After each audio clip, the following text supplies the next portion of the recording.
Philippe Ourpatian-Natixis, j'ai quelques questions. Alors, la première concerne justement vos pertes opérationnelles sur les acquisitions. Pour bien comprendre, est-ce qu'on parle de l'allocation du prix d'achat ou est-ce qu'on parle de pertes qui sont l'opérationnel, c'est-à-dire qu'il n'y a pas de PPA suite à cette acquisition, vous n'avez affecté aucune survaleur ou autre, évidemment, parce que certaines activités étaient... mais est-ce que c'est bien clair qu'on parle uniquement de pertes opérationnelles? Ça, c'est la première question. Deux, vous avez détaillé votre retour à la profitabilité sur ces acquisitions. Donc, on sera en gros sur un impact de l'ordre de moins 2 millions sur le ROC 2016. Vous dites qu'en 2017, la DASRI sera à l'équilibre. Donc, est-ce qu'on peut avoir un peu de visibilité sur, d'abord, la répartition de ces 2 millions entre les DASRI et Séché Énergie, et puis où se situera Séché Énergie en 17, et sur 18, est-ce qu'on doit avoir une contribution positive visiblement des DASRI, oui, de combien, et de Séché Énergie, la question reste ouverte. 3... Monsieur Ourpatian, vous faites les demandes et les réponses, là. Pardon? Vous faites les demandes et les réponses, oui. Là. Bon, très bien. 3, vous avez les incinérateurs? C'est une question? Oui. Oui. D'accord. Alors, ils sont reliés au réseau électrique? Pour certains. Alors, vous n'avez pas parlé du prix de l'électricité. Donc, tous vos concurrents en parlent en disant qu'ils ont été affectés au premier trimestre essentiellement. Donc, je voulais savoir si vous aviez eu un impact sur les prix de l'électricité. Si oui, de quel ordre il était? Ou pourquoi vous n'en avez pas par rapport à vos concurrents, puisque les tarifs, normalement, sont sortis du cadre EDF sur 2015 et 2016. Donc, soit vous êtes encore dans le cadre EDF fin 2016, soit vous n'y êtes plus. Et donc, je suis un peu étonné de ne pas avoir de commentaires de votre part sur les prix d'électricité. J'avais ensuite une petite question concernant les GER. Je suis un peu étonné de la rapidité avec laquelle vous les amortissez. Parce que si on fait un petit calcul de coin de table, on arrive à une période d'amortissement qui est autour de 2 ans, ce qui est quand même extrêmement court pour des investissements, enfin pour des OPEX que vous passez en CAPEX. Donc pourquoi est-ce aussi court? Et donc la question c'est, est-ce qu'il était possible de les étaler sur, entre guillemets, l'équivalent de la, je sais pas, la durée de vie ou l'utilisation du bien? Donc c'est une petite question de ma part, parce que j'ai du mal. Alors effectivement, votre ROC pâtit de cet élément-là, mais pourquoi le faire aussi violemment? Question suivante sur les alvéoles. Vous avez passé 1,6 sur le semestre. À quoi doit-on s'attendre, 1, sur l'année? Et 2, est-ce un rythme équivalent sur 2017 et 2018 qu'on doit mettre dans nos comptes en termes d'investissement et donc d'amortissement? Et puis, avant-dernière petite question, 0,2 millions d'activités abandonnées. Est-ce qu'on peut avoir une petite idée de ce que c'est? Et vraiment la toute dernière, concernant cette fois votre guidance, je pense qu'elle est attendue par pas mal de monde. Est-on d'accord que si on prend les éléments retraités de 2015 en ROC et le chiffre d'affaires contributif de 2015, on doit tabler sur un ROC récurrent sur CA contributif de 8,2% pour que tout le monde ait bien la bonne base de calcul? Ou est-ce que vous pourriez éventuellement nous redonner les éléments? Et 2, en termes d'IFRIC 12 et de détournement, est-ce qu'on peut avoir une idée d'où on va se situer sur 16, histoire d'avoir des chiffres, je dirais, cohérents et retraités, ou publiés et retraités, qui soient à peu près les mêmes pour tout le monde? Merci. Bon, je crois que c'est tout pour moi, là. Hein. Je vais prendre mon temps. Si je me suis trompée sur une question, reprenez-moi.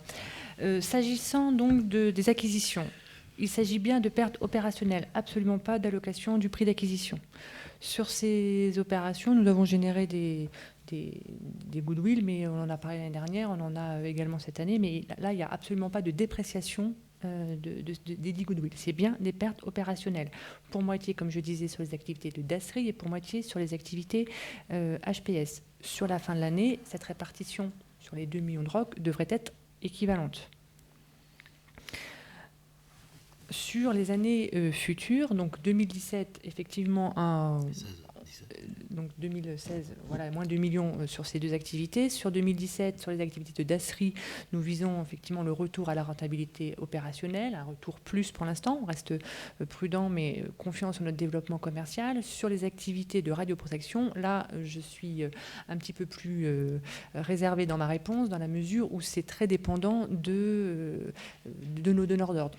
Les actions sur lesquelles nous pouvons agir et les actions que nous menons, qui sont, comme l'a dit Manuel, un redéploiement pour l'instant sur des activités, soit effectivement du bureau d'études et sur les calculs sismiques, également sur des activités de négoce de conteneurs permettant de transporter les matières très faiblement actives, sur lesquelles nous menons des actions de partenariat exclusif avec certains fournisseurs de ces matériels qui vont permettre effectivement de générer une activité de fond sur cette société. Également, évidemment, des effets de réorganisation des effectifs, des équipes, pour pouvoir notamment mener des synergies avec les activités de dépollution, notamment de séchers éco-services, qui peuvent intervenir sur des chantiers de dépollution dans lesquels on trouve de la radioactivité naturelle et pour lequel l'expertise des personnes de séchers énergie pourront être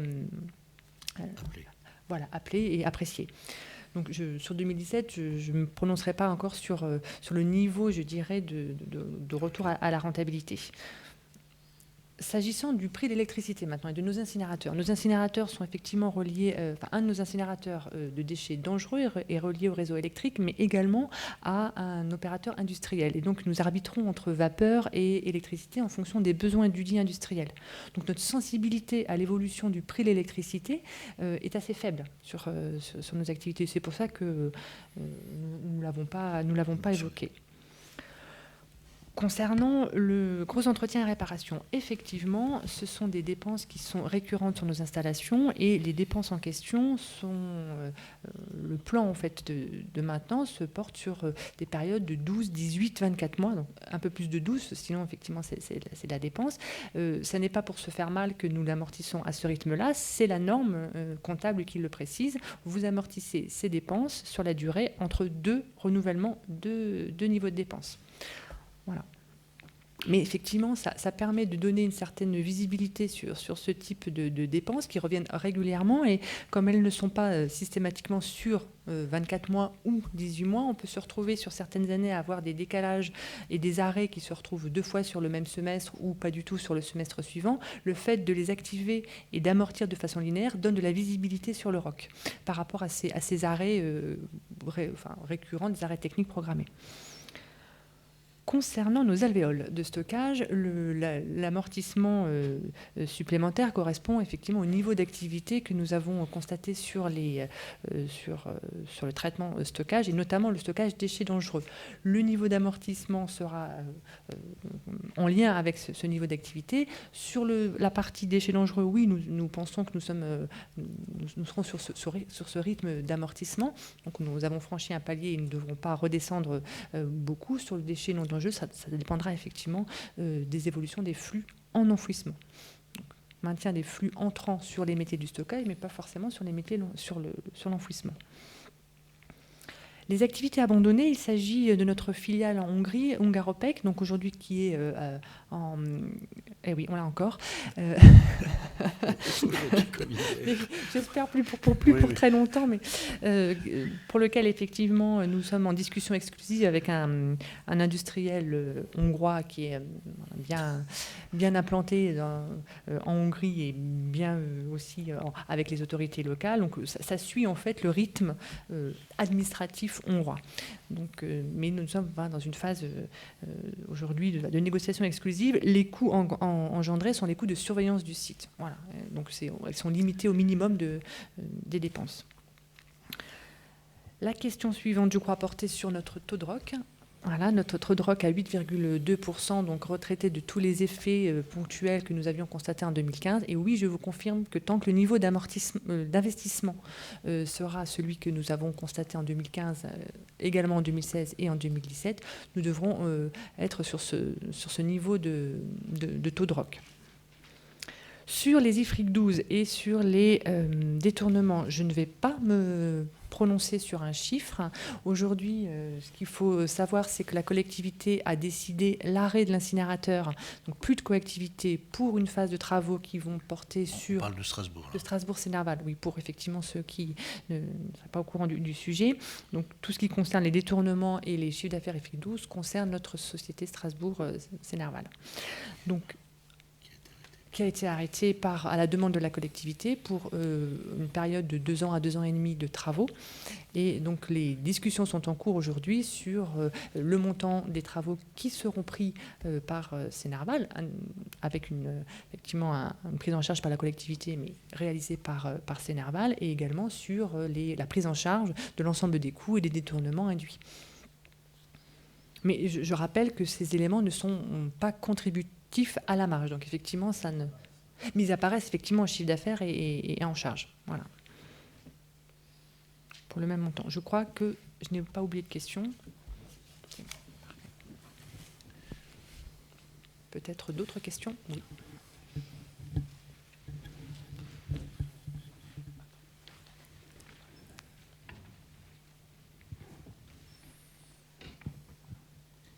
Oui, bonjour, Sophie Boudot, financière Arbevel.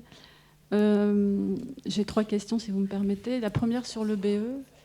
Une hausse de 2,6 millions. Vous êtes satisfait de cette hausse de 2,6 millions, c'est-à-dire hors impact des acquisitions et hors GER. Cela dit, pour mémoire, l'année dernière, il y avait un impact très négatif des dépollutions qui était de plus de 3 millions négatifs.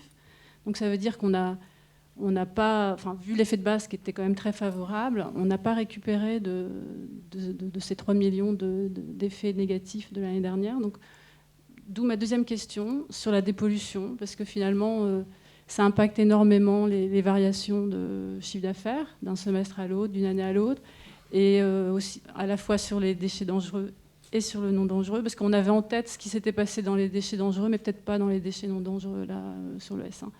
Donc, est-ce que vous pourriez nous refaire un point assez détaillé sur ces activités de dépollution dans vos 2 branches d'activité?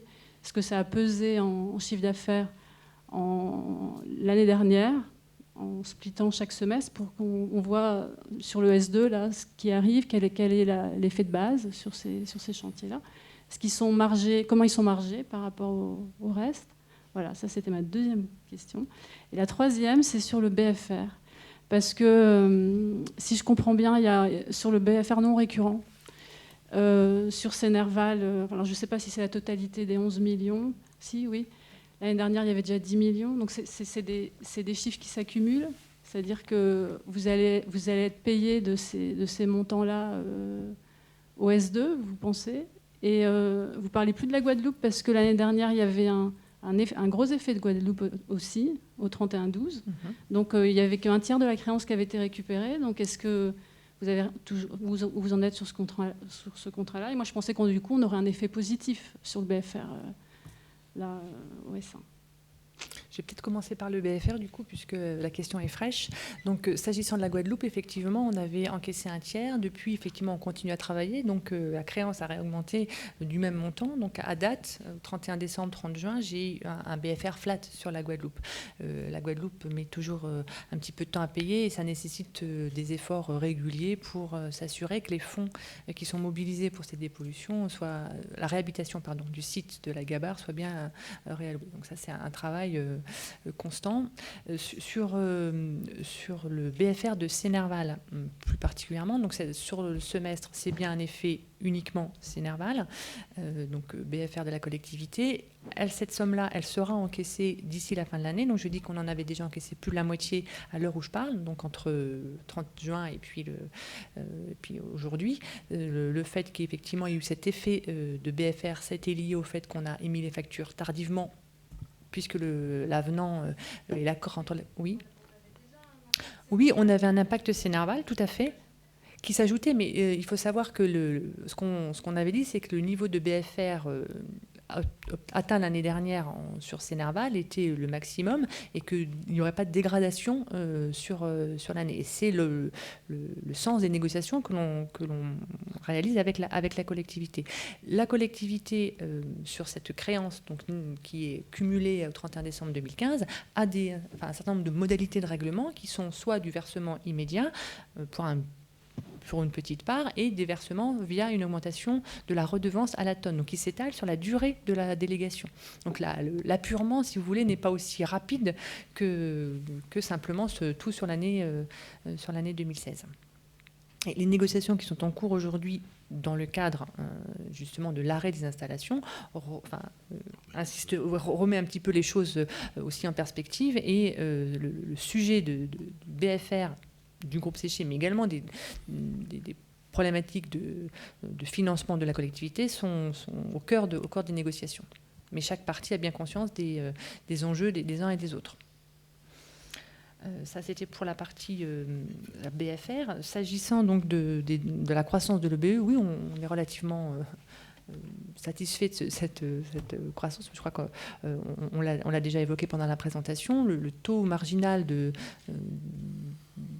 BE sur le premier semestre, il est de 35,5%, ce qui est loin d'être ridicule. L'année dernière, je pense que quand vous parlez des 3 millions, vous évoquez les 3 millions qui avaient impacté le BE et qui tenait à la fois des dépollutions et d'un effet sur les activités de purification qui avaient été assez peu contributifs sur le premier semestre et dont une partie s'était retrouvée sur le deuxième semestre. Donc tout ne venait pas de la dépollution.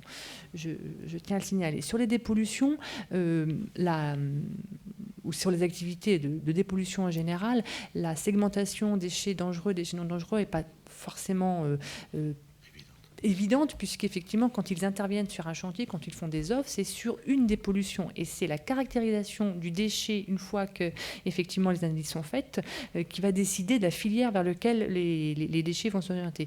Donc quand bien même dans leurs prévisions et les éléments qu'ils nous donnent, ils n'ont pas forcément cette répartition, ils ne connaissent pas a priori la répartition déchets dangereux, déchets non dangereux. Donc on peut se retrouver effectivement sur une année à avoir un gros chantier sur le déchet dangereux, parce que effectivement la caractérisation des terres et des éléments dépollués nous conduit vers des filières de déchets dangereux, des classes 1, donc l'enfouissement de déchets dangereux, ou inversement vers du déchet non dangereux. Donc on peut avoir des effets de base sur les différentes filières et sur les différents semestres, ce qui est effectivement, je le conçois, un petit peu difficile en termes de lisibilité et de projection sur ces activités-là, parce qu'il y a quand même un effet spot important.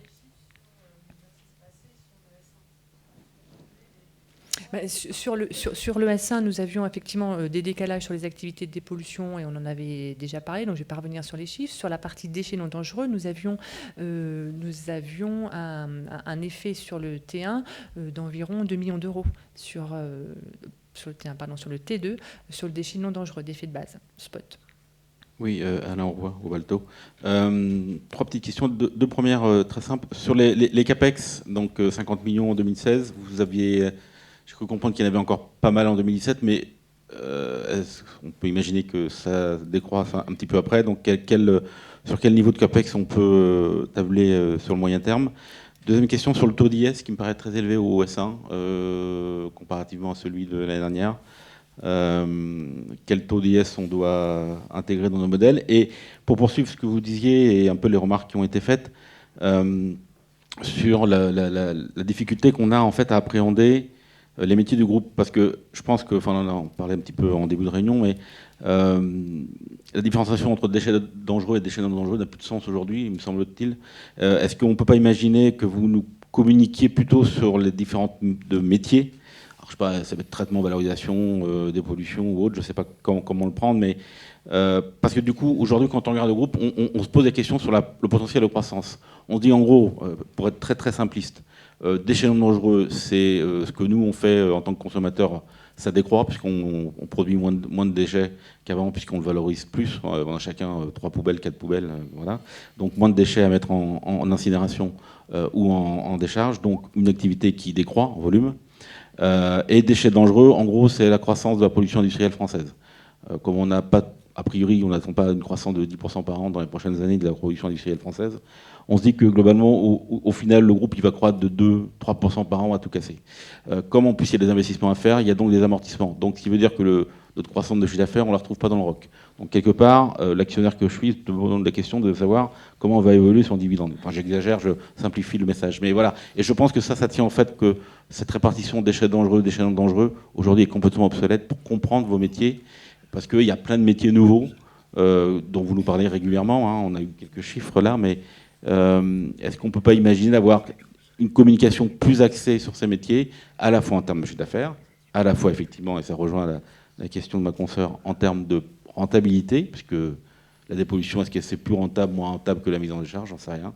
Donc voilà, est-ce que c'est une réflexion un peu long terme, mais est-ce que vous pouvez partager un peu mes soucis là-dessus? Merci. Moi, je vais commencer, puis tu vas continuer, Aude. Juste, nous, on a multi-activités. Une grosse partie qui est dans le déchet dangereux, qui est bien spécifique. On a des incinérateurs dangereux, des sites qui sont autorisés à du dangereux, et d'autres sites qui ne sont pas du tout autorisés à du non dangereux. Il y a juste une activité où on se retrouve quelquefois à mélanger un tout petit peu les deux, dès le départ à les mélanger, mais à la fin c'est bien séparé. C'est comme ici, il y a des gens qui sont dangereux et d'autres qui sont non dangereux. Au départ, quand on entre dans la salle, on ne le sait pas, mais après on fait un comptage, on fait un tri, et on dit toi tu es dangereux et toi tu ne l'es pas. Et bien ça change absolument en rien le traitement après qui est fait. Et en volume, c'est pas énorme non plus par rapport à tout le volume qui est traité on a la poubelle des individus, c'est du déchet non dangereux, ça va vers telle filière, et on a les industriels qui le savent, ont leur poubelle ici, mais les déchets des process de fabrication. Donc c'est deux activités bien séparées. Je pense que pour nous, c'est... Et on sépare après par nos... Et nous, nos calculs sont faits par les activités de traitement. On a toujours, puisqu'on a tous les traitements et valorisations qui sont derrière, c'est comme ça qu'on fait notre séparation, en fait. Vas-y. Non, mais rien de plus à rajouter sur ce plan-là. Je vais juste... La tendance, si vous voulez, c'est beaucoup plus... Nous, plus ça va, plus on se spécifie dans le spécificie sur le déchet dangereux. Parce qu'on trouve que le déchet non dangereux, plus ça va, plus il disparaît, alors que le déchet dangereux, il est dangereux, donc il y a beaucoup plus d'attention, donc la législation regarde dessus, donc on en trouve de plus en plus. Voilà. À mon avis, c'est l'évolution. Vas-y, Manu. Oui, j'allais dire, c'est pas les mêmes ressorts de croissance. Vous n'avez pas les mêmes réglementations sur le marché dangereux et le marché du déchet non dangereux. Vous n'avez effectivement pas la même valeur ajoutée. Vous n'avez pas les mêmes demandes de clients. Et pour revenir, par exemple, sur la croissance du déchet dangereux, elle se fait aussi par les services, comme j'ai essayé de le dire un petit peu rapidement. C'est-à-dire qu'aujourd'hui, on déploie des offres très, très différentes de celles qu'on déployait il y a 5 ou 10 ans. Non seulement les déchets changent, souvent ils gagnent en complexité. C'est pas forcément à la tonne qu'on va être rémunéré. On est aussi payé à la dangerosité de la tonne. Plus les industries deviennent techniques et spécialistes, ce qui est le cas en Europe et en France, plus le déchet devient complexe à traiter, donc plus le prix peut éventuellement changer, mais également l'industriel ne nous demande pas les mêmes choses. Et par exemple, on se développe aujourd'hui dans des valorisations. Quand je prends l'exemple du brome, il y a 2 ans, on détruisait le brome. Aujourd'hui, on le régénère et on est payé pour une régénération au lieu d'être payé pour une élimination. L'industriel paye plus cher pour sa régénération qu'il ne payait pour l'élimination de l'effluent bromé, mais il conserve sa matière, il a un autre intérêt. Donc ça peut être, voilà, on a ce genre de démarche qui vient soutenir la croissance, et on n'a pas forcément les mêmes fondamentaux dans les marchés de déchets non dangereux. Voilà, mais on comprend bien, effectivement, après on va retrouver dans les deux filières, on va retrouver des marchés de valorisation, des marchés de traitement, des marchés de services. En fait, la question est très simple, c'est le slide page 25, on peut avoir à terme, je ne sais pas aujourd'hui, est-ce qu'on peut imaginer avoir, puisque vous donnez la décomposition de votre chiffre d'affaires, mais la décomposition de l'EBITDA, c'est-à-dire entre le marché, la valorisation, les traitements, les services, pour qu'on voit s'il y a de vraies différences. En fait, c'est un problème d'appréciation de votre rentabilité et de votre croissance. Ouais. Aujourd'hui, la différenciation de déchets dangereux et non dangereux tend, à mon sens, à amenuiser vos capacités enfin, la vision qu'on peut avoir de votre croissance et de votre rentabilité. Peut-être que je me trompe, peut-être que j'ai malheureusement tort, mais du coup, est-ce qu'une différenciation par métier, ce qui est la page 25, ne serait pas le meilleur moyen? Et il restait 2 autres questions sur les CAPEX et l'IS. Oui, alors, donc, s'agissant des CAPEX, donc un niveau d'investissement qui est l'ordre de 50 millions sur la période 2015, 2016, 2017, ça reste pour le groupe la fourchette haute des investissements. Je rappelle néanmoins que par rapport à l'historique que vous pourrez retrouver pour le groupe, le fait d'activer les dépenses de gros entretiens et réparations rajoute forcément pour le futur un volant d'investissement supplémentaire. Concernant... Ah oui, tout à fait. Tout à fait. S'agissant du taux d'IS, le taux d'IS sur le premier semestre est impacté par les effets de périmètre, puisque aujourd'hui nous avons par prudence sur ce premier semestre non activé les déficits générés par ces filiales en application des normes comptables qui prescrivent que l'activation est possible uniquement si on est capable de les récupérer sur un horizon raisonnable. Aujourd'hui, cet horizon, on est en train de l'affiner et nous avons un an là pour effectivement éventuellement allouer ce déficit dans l'allocation du prix d'acquisition. Donc on est dans cette période de transition après cette reprise et on les a pour l'instant non activés. Ce qui explique le taux d'impôt facial plus élevé.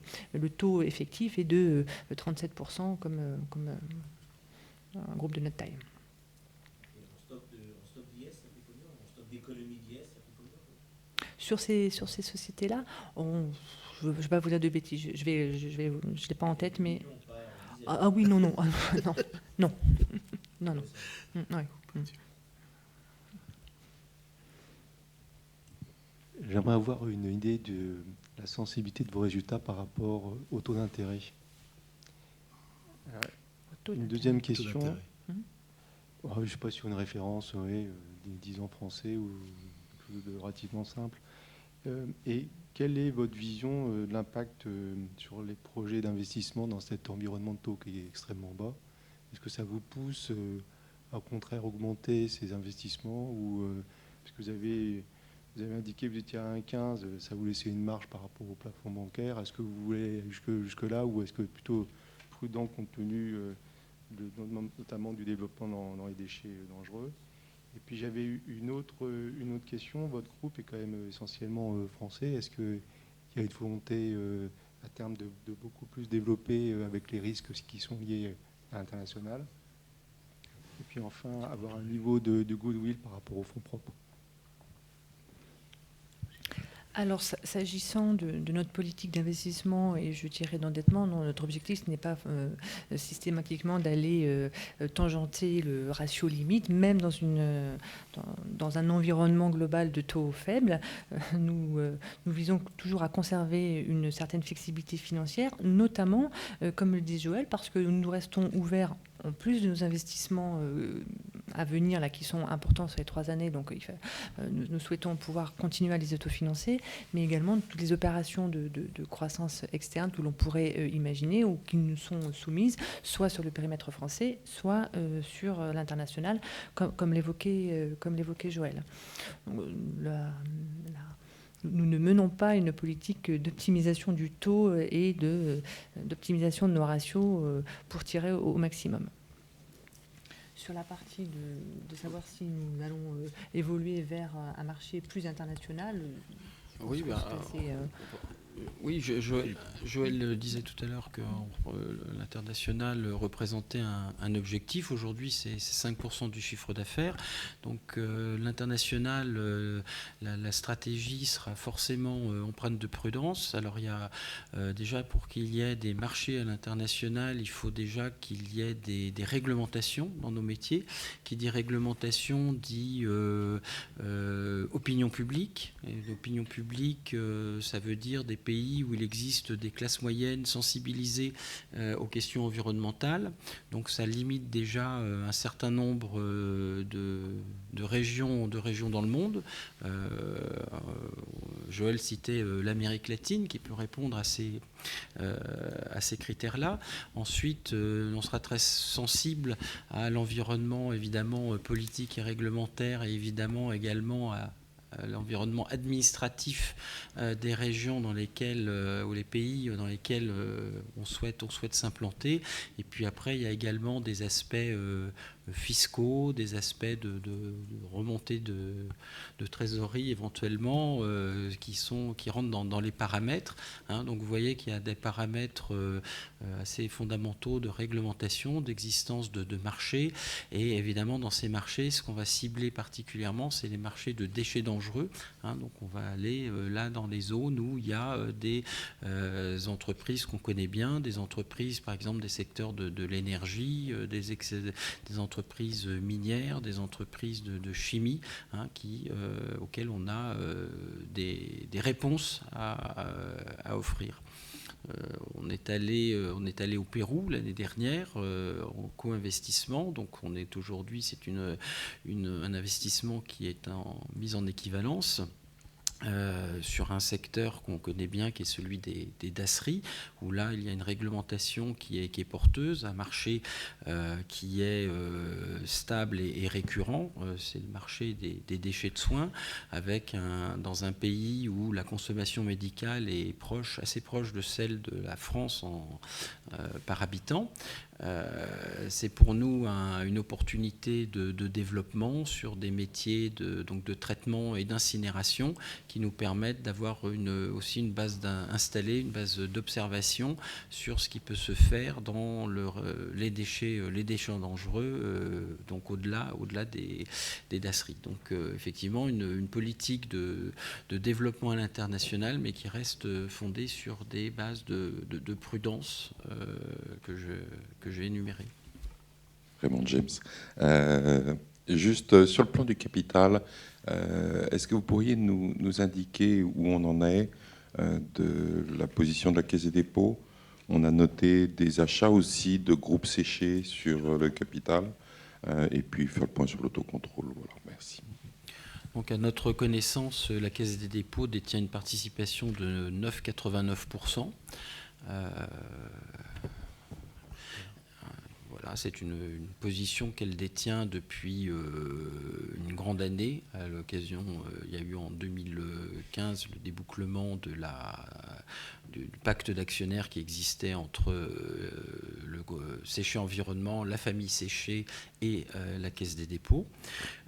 Pour parler de groupe Séché, s'il s'agit de la holding familiale de la famille Séché, qui détenait en fin d'année dernière un petit peu plus de 49% du capital et qui procède à des achats opportunistes au fil de l'eau sur le marché pour détenir un pourcentage de 50, quelque chose du capital. Donc une démarche qui ne vise pas à influencer le marché d'aucune façon, mais qui se place en opportunité en fonction des volumes traités. Voilà.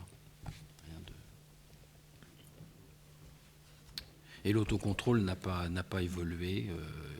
Il est de l'ordre de 0,7% du capital. Il n'y a plus de questions au premier rang. Bon, il y a un petit pot qui est servi au sous-sol. En sortant à droite, il y a un escalier et on vous attend.